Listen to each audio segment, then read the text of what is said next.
Hello everybody, good evening. Welcome to another live Q&A here inside our Partner Visa Secrets Q&A community group. I am your host, as always, Martin Salvo, registered migration agent and senior immigration lawyer at Salvo Migration. For those of you that don't know myself and our company, Salvo Migration is the migration agency that supports this Facebook group. As I always do, I will start off by just making sure you can all hear me. Just to double check that the sound works, that there aren't any technical problems, and then I'll get straight into the questions that you're welcome to ask during the stream. As I mentioned last week, the priority in which I will answer questions are those that attend during the live. So the live Q&As, if you ask your question, I will do my absolute best to prioritize your questions and get through them during the stream. And then if we answer everyone's questions during the live, I'll go back through the Facebook group and I'll have a look through questions that were yet or not yet answered or yet to be answered, and I will answer them in that order. Okay, everyone can hear me. So first question that was asked by Marusha. Marusha, it's just not letting me put your question on the screen, so forgive me, but your question was, can you attach evidence from the time you were dating, or will the IMI only look at documents starting from the day you became de facto? Thank you. Okay, so Marusha, what we're talking about there is, let me just fix up the whiteboard. So you're asking me, should you attach documentation that shows the period that you were dating? So there's, in any relationship, there's certain milestones. I'll just double check that you guys can hear me. Give me 1 second.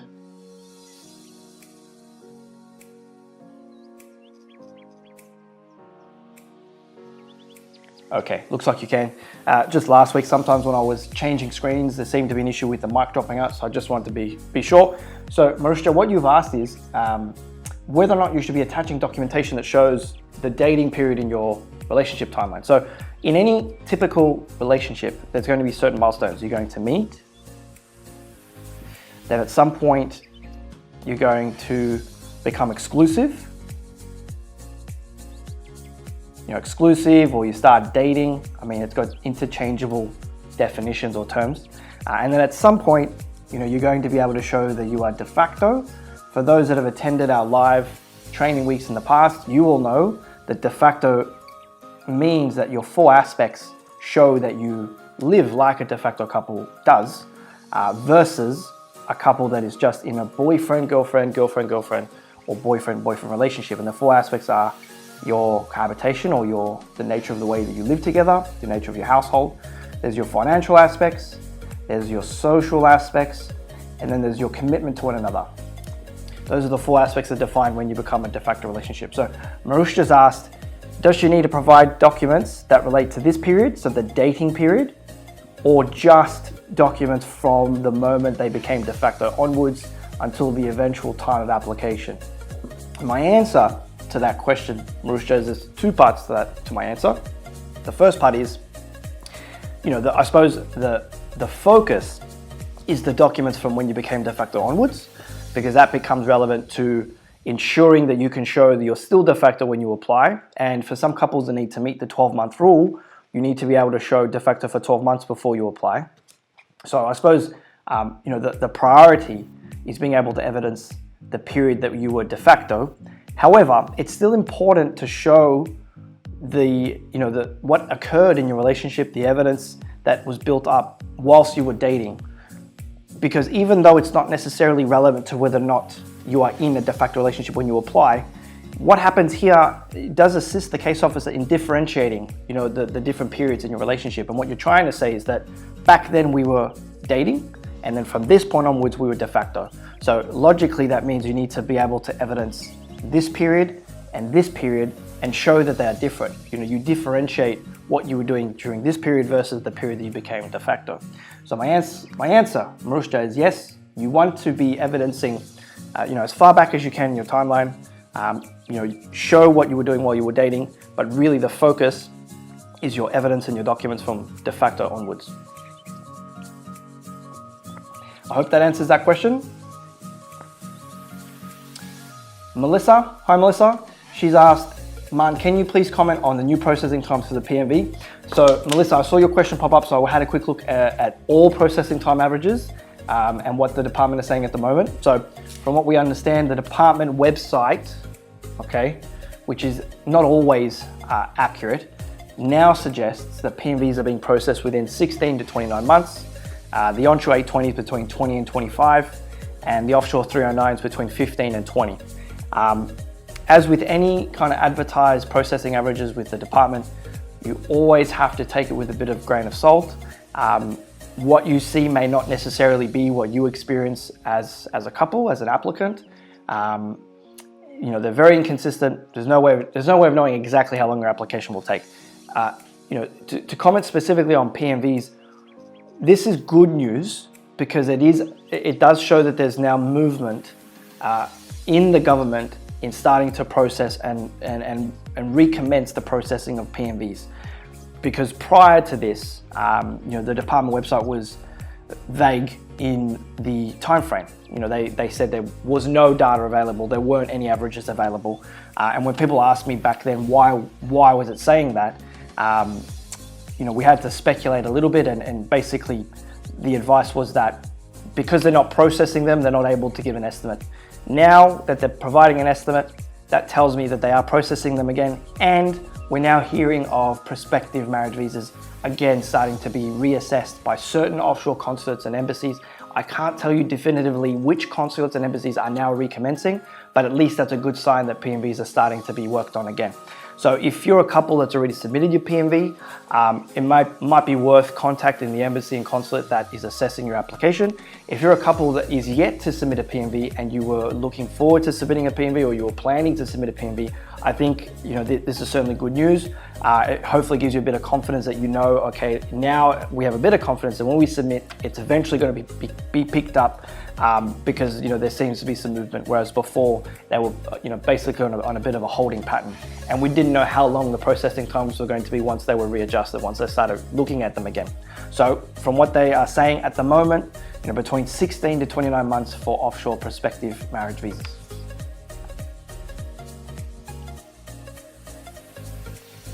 Joe's asked if I had any technical difficulties. No technical difficulties aside from just being a couple of minutes late.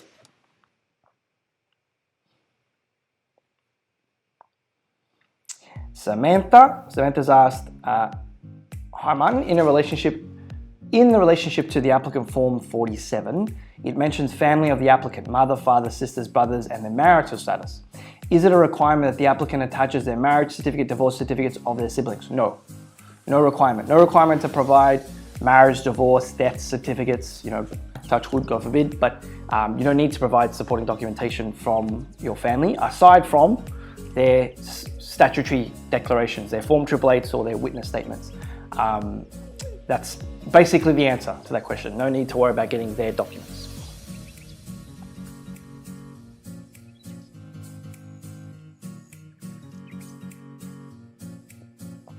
Okay, question from Elena Ellie.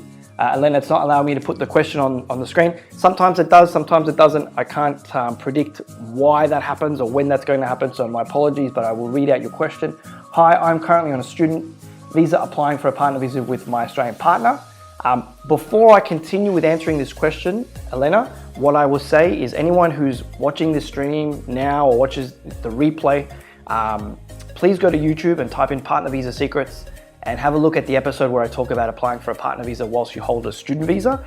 I'm going to preempt that it's probably going to answer a lot of the questions that you're about to ask, but I'll answer them anyway. But if you have a look at the video on YouTube, hopefully that will also help. You've asked, we're having a child together. Should I apply before or after the baby is born? And will this be considered compassionate circumstances? In terms of whether you should apply before or after the birth of the baby, to me, I would be interested to know when your visa expires, Elena. If your student visa is expiring soon, well then to me that's more of a determining factor in terms of when you apply. So if your student visa is expiring very soon, you want to be applying for the partner visa before that expires so that you can get your bridging visa, so you can stay lawfully whilst waiting for the partner visa, but also for the birth of your baby. Congratulations on the pregnancy as well.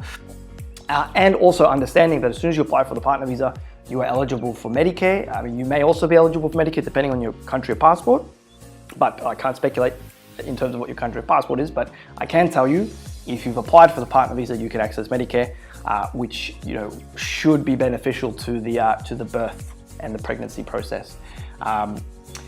In terms of whether or not you should apply, let's assume maybe that your student visa still has quite a while to go. That is where we start talking about the realities around applying for partner visas whilst you still hold a student visa. Specifically, applying for the partner visa doesn't mean you get off the student visa. You still need to continue going to class. You still need to abide by the conditions of the student visa, still need to pay your school fees. So in that sense, if you've applied for the partner visa after the birth of the child, you would likely have a higher likelihood, a higher chance of your bridging visa E having work rights granted to it. So let me explain. Because you are on a student visa, Elena,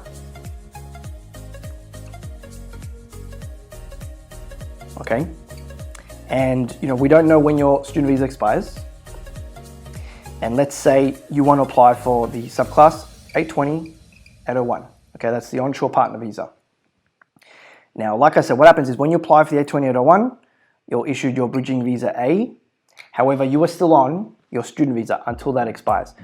What happens typically in scenarios like this, Elena, what people try to do is after they have applied for the partner visa, they look to cancel the student visa, which cancels the bridging visa A. The partner visa has already been submitted, however, so that means that you're entitled to apply for a bridging visa E whilst you wait for the outcome of the partner visa. The main problem with the BV is that it has no automatic work rights. However, if you can show financial hardship and compassionate reasons and a need to work, you can apply for work rights on the BV. Now, we've had work rights approved for pregnant partners in similar scenarios just with pregnancy. But if you're asking me which is going to hold more weight, the birth of an Australian child will always hold more weight with the department when they're making these discretionary, arbitrary decisions.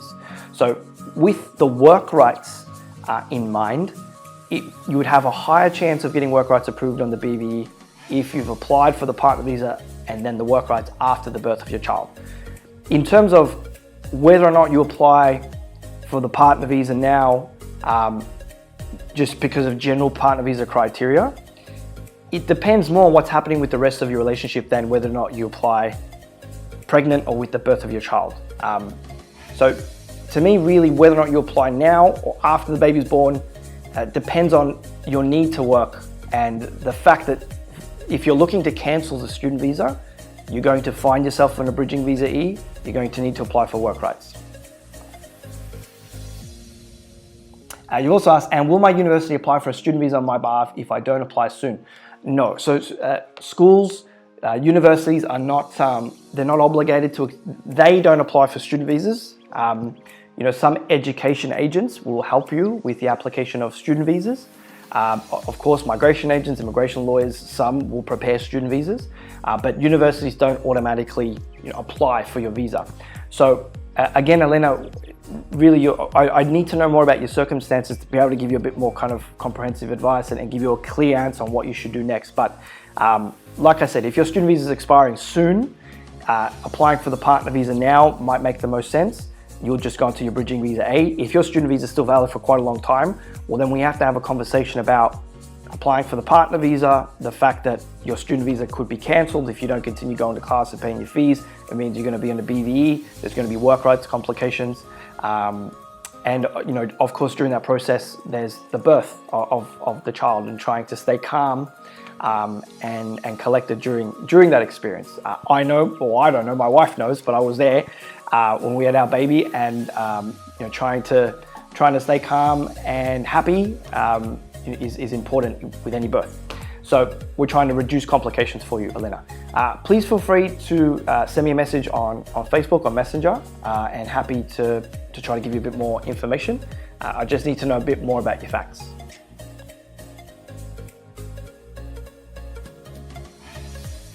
Catrice, Hi Martin, Salvo. My partner and I have decided to wait until next year to apply for the 600 visa with a hopeful exemption, and then onshore, given the situation with international travel has some dates. My partner is in the US, so understandably there are bigger restrictions around travel to and from there.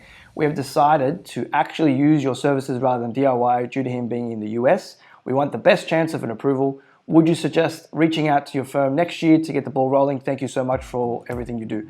Catrice, I suppose whenever I have that conversation with couples, I always say that it's really up to them in terms of when we have a conversation and when we start the process.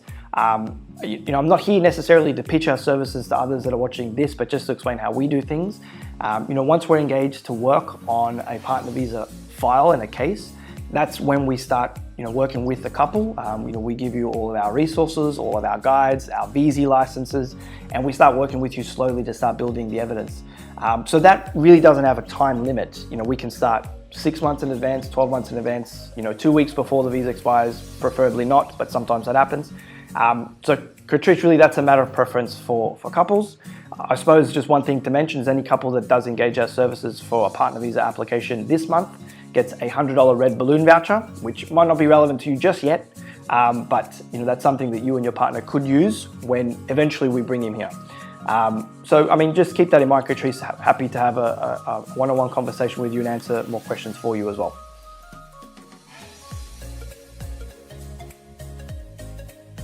Dilpreet. Hi Martin, Salvo. I've applied for the 820-1 on the 2nd of January 2019. Still waiting, it's been 20 months. I'm wondering if they didn't open the file for another 4 months, am I eligible to apply for the 801 after 24 months, even if they haven't granted me the 820? Okay, Dilpreet, so the way the process works is, if you've already submitted the application for the 820, you have technically also applied for the 801.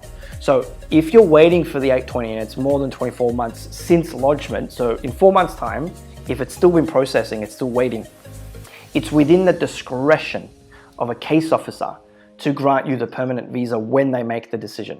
So sometimes they'll do that, sometimes they'll just grant the temporary first. Unfortunately, there's no way to really know.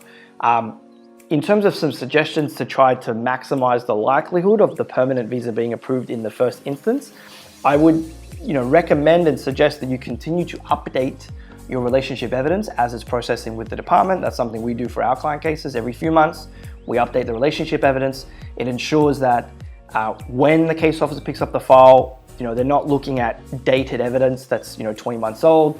They're able to see that the couple's still together. It reduces the likelihood of them requesting more evidence. That speeds up processing.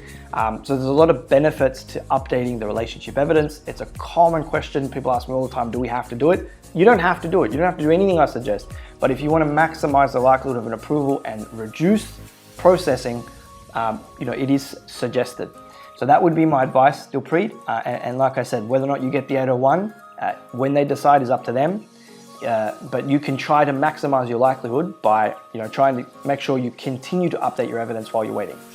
If the 820 is approved and not your 801, normally what's going to happen if it's more than 24 months and they only approve the 820, probably a few weeks after that or maybe a month after that, you'll get an email and they'll say, hey, you're now eligible for the 801.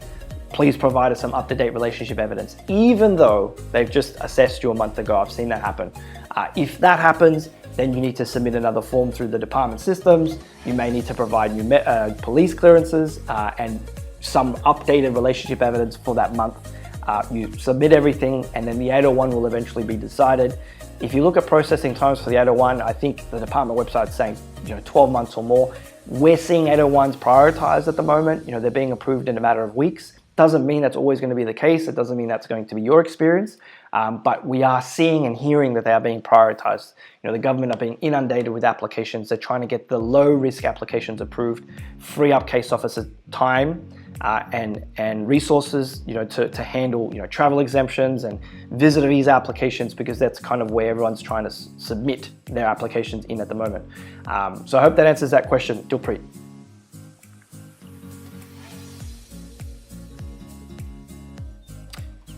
Rockcliffe, PH Rockcliffe. I'll call you Rockcliffe. Hi Martin, following from Marusha's question, can you be considered to be in a de facto relationship when not renting together but staying at each other's house, given that the other three pillars are reasonably strong? Rock, the short answer is yes. You don't have to be renting together in order to show that you're cohabitating like a de facto couple. In our Partner Visa Secrets live training, which we hosted last month, and look, I hope to be making an announcement really soon in terms of when the next intake might be or what that's going to look like. But during that training week, we go over the definition of de facto, and it's something that I talk about are scenarios, different scenarios that couples find themselves in for each of the 4 aspects. So, and I suppose placing a bit of a weight or a preference on what we would prefer couples to have in place. In terms of cohabitation, at the top of the preference or scenario, or weight in a scenario, jointly owned property and living together in jointly owned property is always going to be better weighted than other scenarios. But then we kind of work our way down, and couples that are renting together is still well weighted. Not because you necessarily need to be renting together, but the fact that you're renting together has other indirect benefits. You're able to provide an official third-party document from a landlord. That's a signed document. That's legally binding. That's also a financial obligation. So couples have to pay for the rent together because they're both tenants. So it's a financial legal obligation that ties into the financial aspects. So renting together has other benefits, but it doesn't mean you need to be renting in order to show that you're cohabitating. It's very common for couples to kind of stay in each other's houses before they formally move in together.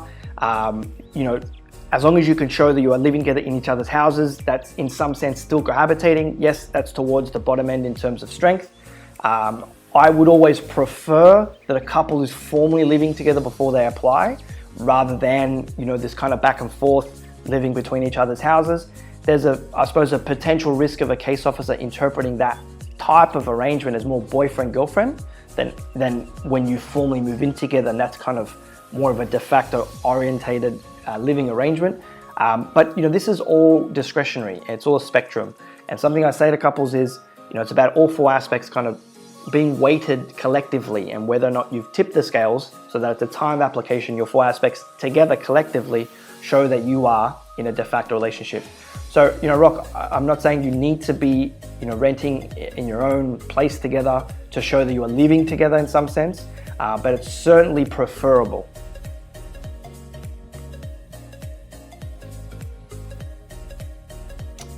Isam, hi Man Salvo, my A20 has not yet been finalized and my processing officer is overseas, and it got affected by COVID pandemic for a couple of months. Is it true that if it passes 24 months of initial application without grant, both the 820 and 801 could be granted together? Yes, Isam, this ties into my answer to the previous question. So I believe that's been answered. I'll re-answer it quickly. Yes, they can approve both together, but not necessarily will always happen. Elena has said that her student visa expires next month. Elena, have a look at, like I said, go to the YouTube channel, have a look at Partner Visa Secrets, the episode I talk about student visas. If your student visa expires in a month, as long as the rest of your relationship facts are strong enough, to me, it makes sense to apply for the partner visa before your student visa expires. That gets you on your bridging visa A, it gets you Medicare, and you can stay lawfully. You don't need to worry about compelling and compassionate circumstances because you don't need to worry about work rights. If the student visa expires next month, it's unlikely, there should be no reason that it is cancelled. And it's when visas are cancelled that we start to run into problems, particularly if they're cancelled before you can apply for a partner visa. That's where people run into problems. That's where we start talking about compelling and compassionate circumstances. Because if you've had a student visa cancelled and then you try to apply for a partner visa, in that scenario, you need to show compelling and compassionate circumstances. But if it's the other way around, you've applied for the partner visa, and then your student visa expires, naturally, that's fine. You go into the bridging visa, work rights, access to Medicare. Like I said, Elena, happy to have a conversation if you have more questions.